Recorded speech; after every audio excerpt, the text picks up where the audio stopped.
So, Uncle Xavier, I understand you want a slice of that pizza market and are looking for some advice regarding due diligence. Before we dive into the basic ingredients of a well rounded due diligence investigation, let's just recap on some key profile information. So, you have 30 years' experience as a financial controller in a restaurant chain enterprise. You have now retired and would like to enter into a business venture. A key advantage of doing so after retirement is that you do get to create work life balance and maintain an income, which I understand are key motivators for you. So let me serve up some due diligence advice, which you can digest in three parts. First, we will look at what due diligence is. Secondly, we will look at the types of due diligence. And lastly, the time and cost of conducting due diligence. Due diligence is a process of investigating aspects of a business in order to satisfy that what you are investing in is exactly what you think you're getting. Additionally, due diligence is a risk reduction tool as it allows for you to comprehend major risks and if it's worth managing these risks or if they're too much of a liability. The type of due diligence you undertake will depend on the scope of your investigation. This is determined by your awareness level, your attitude towards risks, and your budget. Generally, there are three types of due diligence: professional advice, personal networks, and your own research. In terms of doing your own research, I suggest these strategies for each market entry option, which are generally all based on the same principles. For a new business, you would conduct your own market research to see if there is room for a new business in that market and find out the entry costs or barriers of that market.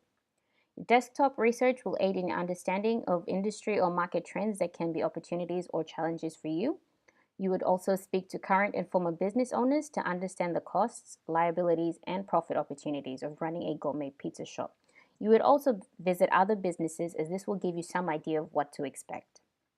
For an existing entity that you would like to purchase, you would investigate as above, but also observe the target business to gauge relevant information.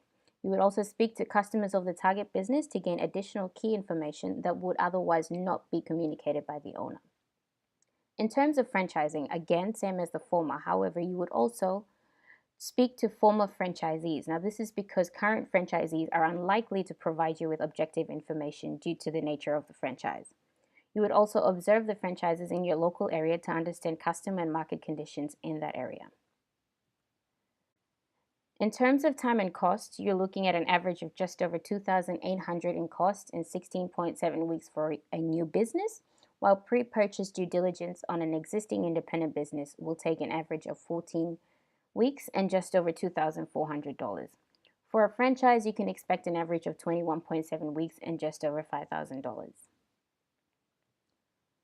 Time and cost of due diligence investigation can also be impacted by these constraints.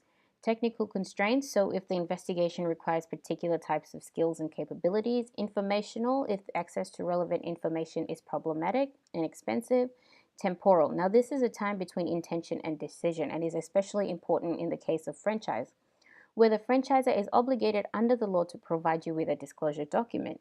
However, the disclosure document is provided 14 days before you enter into a franchise. Therefore, this does not provide you with adequate time to comprehensively review the franchise in order to make a sound decision. To sum up, the choice of market entry will come down to how much you are willing to invest in this business venture, your motivations, and your appetite for risk. Looking at your net worth and your pre-contract budget, I can see that you're quite the moderate risk taker. As I am sure you're very much aware of, the costs involved in establishing and running a restaurant is significantly high. Therefore, purchasing an existing entity will minimize some of those costs and also allow you to be a little bit more creative in managing and operating in comparison to a franchise.